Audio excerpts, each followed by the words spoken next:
Hello, welcome to legal Kuldeep. आज हम इस वीडियो के अंदर बात करने वाले हैं क्रिमिनल ब्रीच ऑफ ट्रस्ट के बारे में। ये सेक्शन 316 के अंदर कवर होता है बीएनएस में। हम अभी पढ़ रहे हैं चैप्टर नंबर 17 जो कि बात करता है ऑफेंसेस अगेंस्ट प्रॉपर्टी के बारे में। तो इसके अंदर टोटल 10 यूनिट है। तो 10 यूनिट में से एक यूनिट ये है, तो क्रिमिनल ब्रीच ऑफ ट्रस्ट।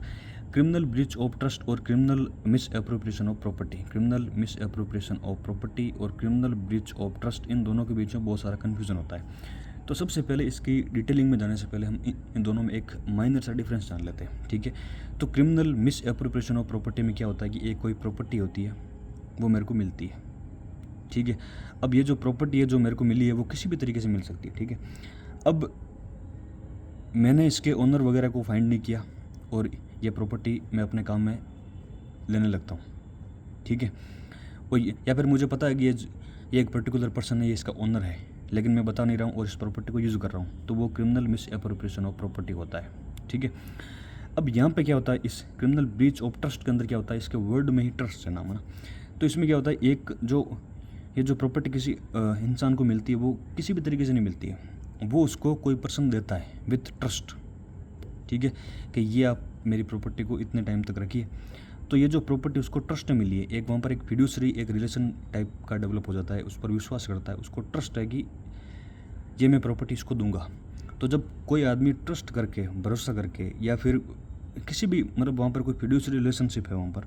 तो यदि आपको कोई हैंड ओवर करता है प्रॉपर्टी और उसके बाद में जब आप उस प्रॉपर्टी का मिस मतलब अपने काम में ले लेते हो, तो वो होता है क्रिमिनल ब्रीच ऑफ ट्रस्ट।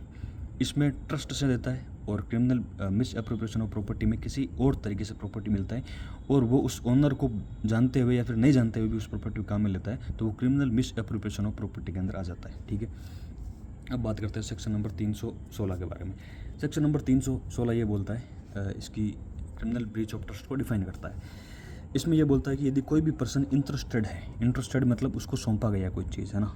या फिर उसके ऊपर डोमिनियन ओवर है, डोमिनियन मतलब उसके ऊपर कंट्रोल है उसका, किसी भी आदमी का, यदि किसी पर्सन ने इंटरेस्टेड किया प्रॉपर्टी के साथ में कि आप ये मेरी प्रॉपर्टी को रखिए, या फिर डोमिनियन ओवर दिया है कि उस पर्टिकुलर चीज़ के ऊपर आपका कंट्रोल है, ठीक है, आप उस प्रॉपर्टी को डिसऑनेस्टली मिस अप्रोप्रिएट करते हो, या फिर convert to his own use उसको अपने काम में लेते हो, या फिर डिसऑनेस्टली उसको यूज़ करते हो, या फिर उसको डिस्पोज करते हो। यूज़ करना मतलब होता है कि अपने काम में लेना, डिस्पोज का मतलब होता है कि उसको मतलब उस प्रॉपर्टी को उसका और किस तरीके से मतलब उसका निपटारा करना प्रॉपर्टी का, ठीक है, डिस्पोज करना उसको मतलब है ना। तो डिस्पोज किस तरीके से करना, in violation of any direction of law, ठीक है। एक लॉ बना हुआ है उसके ऊपर कि इस प्रॉपर्टी को जब आपको ये प्रॉपर्टी इस तरीके से मिलती है तो आपको अकॉर्डिंग टू लॉ आपको इस प्रॉपर्टी का ऐसा काम करना है इसके साथ में, लेकिन आप उस डायरेक्शन का वायलेशन करते हो। फॉर एग्जांपल, कलेक्टर की ये एक ड्यूटी होती है कि जब किसानों से जो भी उस प्रॉपर्टी का एक रेवेन्यू वगैरह मिलता है तो वो कलेक्टर के पास जाता है। अब कलेक्टर इसको स्टेट गवर्नमेंट में से जमा करवाता है, लेकिन यदि कलेक्टर ने इस प्रॉपर्टी को अपने पास में रख लिया, जो भी रेवेन्यू मिला इसको अपने पास में रख लिया, तो उसने क्रिमिनल ब्रीच ऑफ ट्रस्ट किया है, ठीक है। उसको ने डिसऑनेस्टली उसको डिस्पोज किया है in violation of any direction of law, direction था इस लॉ के ऊपर कि भाई आप इस प्रॉपर्टी को इस तरीके से काम में लोगे, या फिर कोई लीगल कॉन्ट्रैक्ट बना हुआ था, जैसे कि फॉर एग्जाम्पल एक कोई बाप है, ठीक है, ये मान लो कैंसर होकर मरने वाला है, तो इसने किसी थर्ड पर्सन को ऐसा बोल दिया कि जब मेरा बेटा 18 साल का होगा, या फिर मतलब इस पर्सन ने, जो एक बूढ़ा बाप है, इसने मतलब 10 लाख रुपए दे दिए इस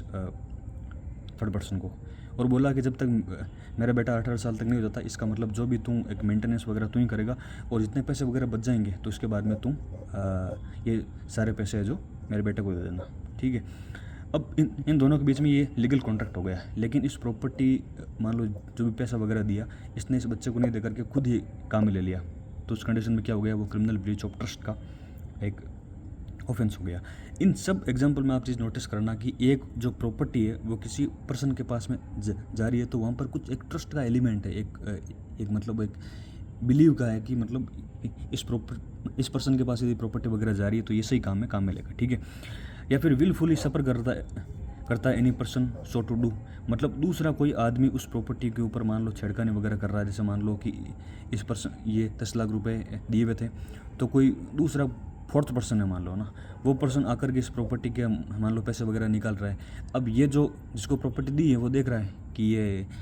आदमी 10,000 रुपये ले जा रहा है, कभी 20 ले जा रहा है, कभी 30 ले जा रहा है उस प्रॉपर्टी में से, लेकिन उसको जो प्रॉपर्टी मिली थी उसके बाप ने दी थी कि तुम मेरे बेटे को जो भी है उसका मेंटेनेंस वगैरह करना। लेकिन फोर्थ पर्सन आके उस प्रॉपर्टी में से मान लो 10,000 ले जा रहा है, 20,000 ले जा रहा है और वो कुछ बोल ही नहीं रहा वहाँ पर, ठीक है, तो वो खुद भी वहाँ पर क्रिमिनल ब्रीच ऑफ ट्रस्ट के लिए वहाँ पर लायबल हो जाएगा, ठीक है। तो कोई भी पर्सन होता है वो इंटरेस्टेड होता है या फिर डोमिनियन ओवर उसके ऊपर कंट्रोल होता है, जैसे कि कलेक्टर होता है, उसका उस रेवेन्यू के ऊपर डोमिनियन ओवर है, उसका कंट्रोल है उसके ऊपर, तो उसको डिसऑनेस्टली मिस अप्रोप्रिएट करना या फिर उसको convert two is own use या फिर उसको डिसऑनेस्टली यूज करना या फिर डिस्पोज करना, इन दोनों के अगेंस्ट में या तो कोई लॉ बना हुआ है उसके डायरेक्शन का आप वायोलेशन करते हो, या फिर कोई लीगल कॉन्ट्रैक्ट है आप उसका वायोलेशन करते हो, या फिर विलफुली सफर करते हो, तीसरा आदमी कोई ऐसा कुछ उस प्रॉपर्टी के साथ में कर रहा है लेकिन आप सिर्फ वहाँ पर देख रहे हो, तो भी आप वहाँ पर क्रिमिनल ब्रीच ऑफ ट्रस्ट के लिए लायबल हो जाओगे, ठीक है। अब इसका एक्सप्लेनेशन नंबर 1 है वो बहुत बड़ा है, लेकिन इसका जो सार है वो यही है, और जो इम्पोर्टेंट है वो ये कि मान लो एम्प्लॉई प्रोविडेंट फंड का फंडा ये है कि मान लो ये एक एम्प्लॉयर है जो काम देता है, इसके अंडर में मान लो 7 लोग काम करते हैं, जितने भी लोग काम करते हैं, ये जब उनको सैलरी देता है तो इनकी सैलरी में से मान लो जैसे 10 रुपये काट लेता है, ठीक है। अब ये 10 रुपये अपने पास रखता है पर पर्सन के, 10 लोग काम करते हैं वहाँ पर, तो इसके पास में 100 रुपये आ गए। अब ये 100 रुपये इनके प्रोविडेंट अकाउंट में जमा करवाएगा ताकि जब ये रिटायरमेंट वगैरह हो तब ये सारा पैसा इनको मिल जाए। तो इस कंडीशन में क्या होता है कि एम्प्लॉयर के पास में ये पावर होती है कि वो जो प्रॉपर्टी वगैरह जो पैसा वगैरह होता है तो वो उनकी सैलरी में से काट सकता है, उनसे मतलब अलग से लेने की जरूरत नहीं है, ठीक है। तो क्योंकि उसने सैलरी में से काट लिया, अब उसके ऊपर वो डोमिनियन ओवर रखता है एम्प्लॉयर, तो उसको वो तो उस प्रॉपर्टी को यदि वो डोमिनियन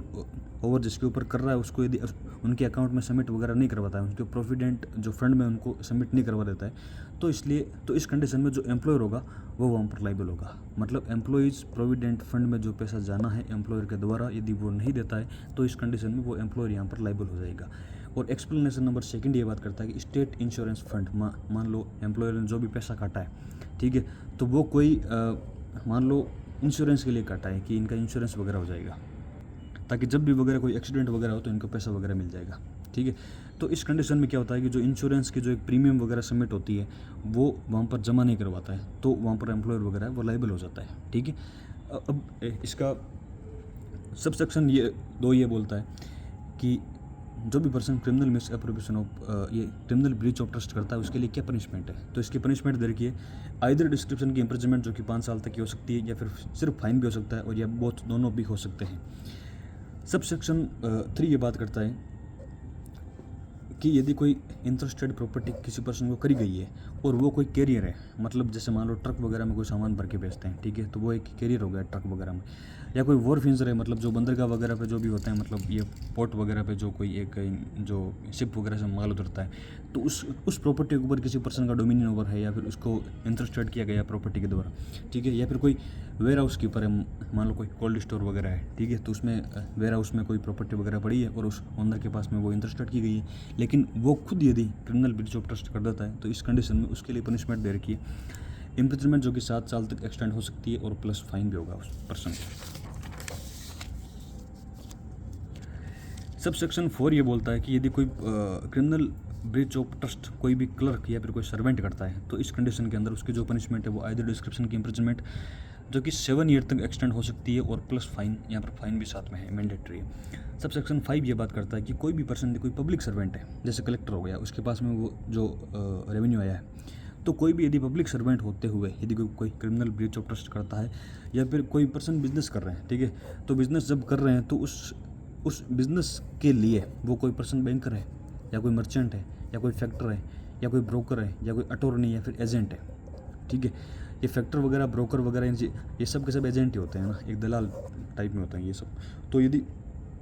इन बिजनेस में यदि कोई person banker, merchant, factor, broker, attorney या एजेंट है, या फिर कोई पब्लिक सर्वेंट ऐसा कोई क्रिमिनल ब्रीच ऑफ ट्रस्ट करता है, तो इस कंडीशन में